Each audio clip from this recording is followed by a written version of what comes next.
I think she should have been on the team too, but definitely Caitlin Clark. Now, I didn't quite understand how you bench Diana Taurasi, how you can't find any time for one of the greatest players ever, who can shoot, by the way. Renowned sports analyst Stephen A. Smith recently revealed some stunning information about Caitlin Clark's new contract offer from Europe. And we're just so proud and privileged to be here, and I'm honored to be up with these two very special people who are leaving their imprint all over the world of culture these days. Thank you. So, now our master of ceremonies today is not going to be me. It's going to be Mr. Stephen A. Smith. And when I asked him if he would come out here to be a part of our special homecoming, wasn't even a hesitation, because of two words: Caitlin Clark.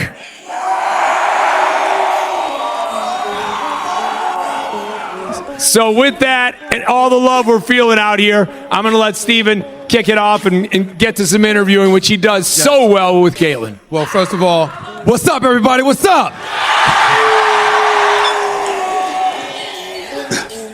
We all know I'm many things, but I ain't a liar. This lady right here, Caitlin Clark, is my favorite college basketball player in the world. She is something special. And Caitlin, I'm just going to start because they want to hear from you, obviously. You know, it's when you see this crowd out here, knowing they're out here for you, what does it feel like for you to be a part of this and to be such a leading voice and face on this campus? Yeah, that's the reason I came here, is because of crowds like this. So thank you guys for coming. Maybe if it's not for me, it's for Stephen A., the man. But no, that's why I chose Iowa, but also I'm an Iowa kid. I grew up here. I grew up rooting for the Hawkeyes. I grew up 2 hours from this place. So it's really special to me. And, you know, my first year here was COVID, and it was really different. But now here I get to experience it with all of you. We're going to play in front of 15,000 people every single game this year. Sold out crowd. Yeah. 50,000 people for the crossover at Kinnick next Sunday. So The revelation has sent shockwaves through WNBA fans, who are anxiously hoping their favorite star won't leave the league. Caitlin Clark has been a dominant force this season, despite being a rookie. Now she's been offered with an enormously rich contract offer from Europe. It wouldn't come as a surprise if the Indiana Fever's top point guard decides to pack her bags and make the trip overseas. Three people. Okay. One is the fan that videoed that Chicago Sky game. The other, who was the young lady that took video during COVID, when the men had this weight room available to them, and they had there you go, Stephen A. Yep. Her. Yep. Mm-hmm. Right there. Right there. That girl right there. That's who deserves that. That's her. Right there. Give her credit. Her.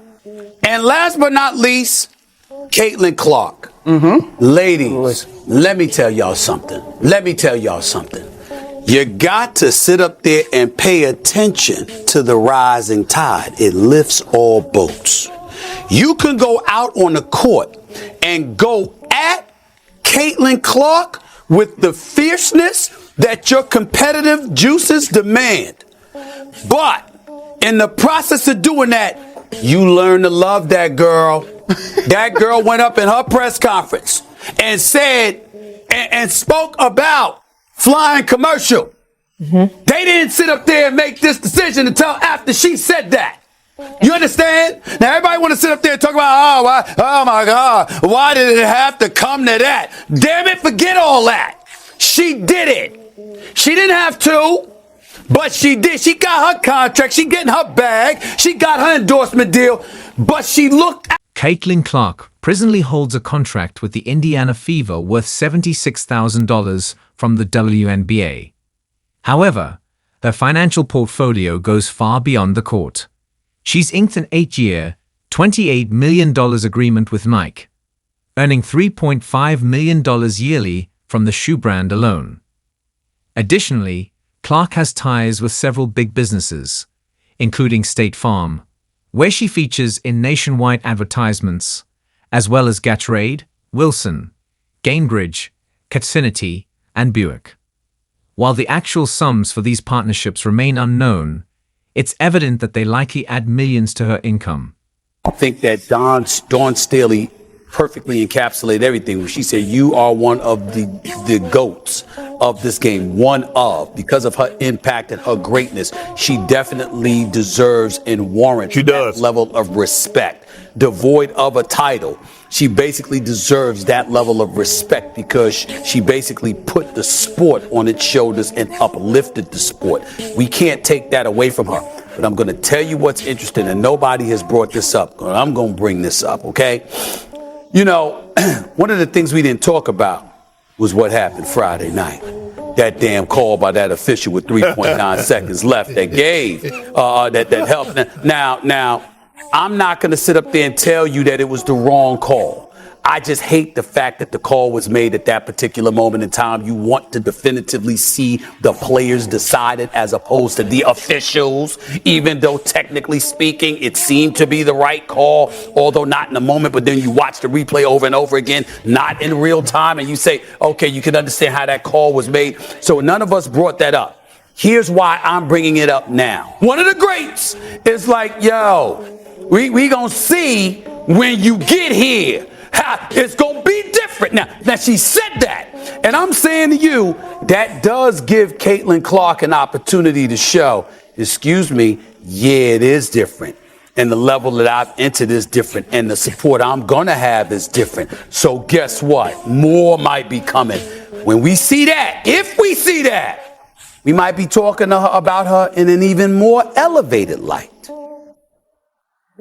I think the reason why players like, sorry, Shannon, really quick, Diana Taurasi and Sue Bird say this is because a lot of people have experienced the women's basketball season from the context of the last 2 years. While Caitlin Clark doesn't necessarily need to play overseas during the 6-month hiatus until the next WNBA season, it's not uncommon for WNBA players to explore chances elsewhere.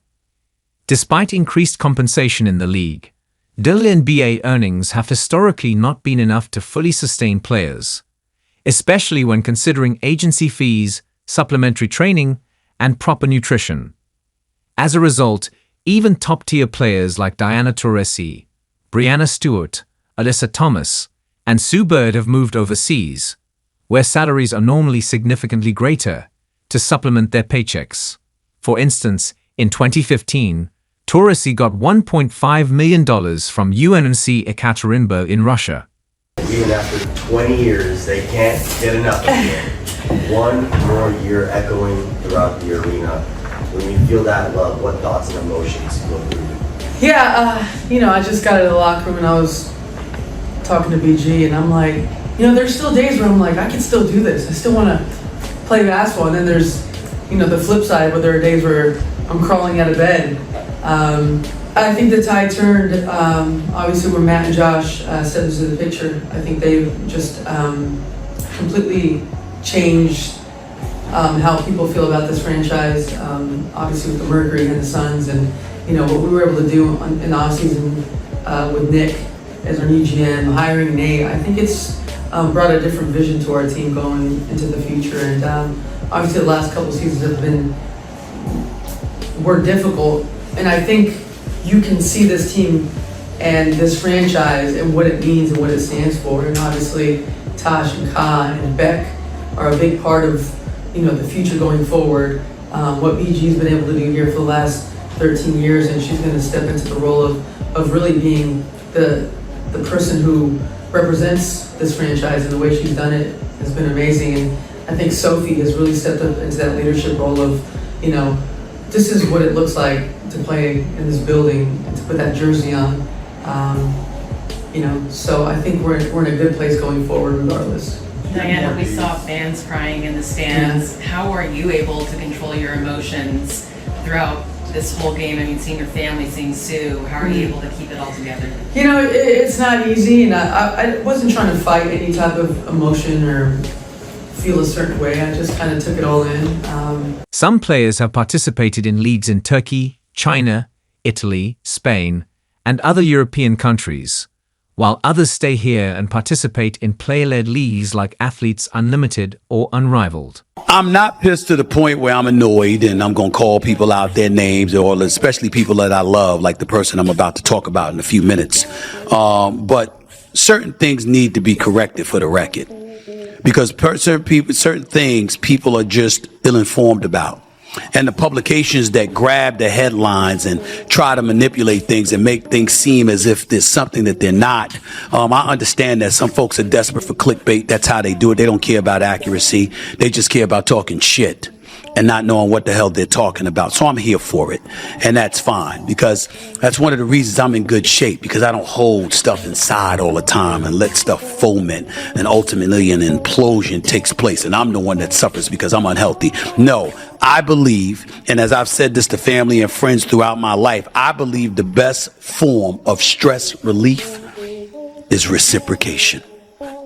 When people stress you, stress the hell out of them.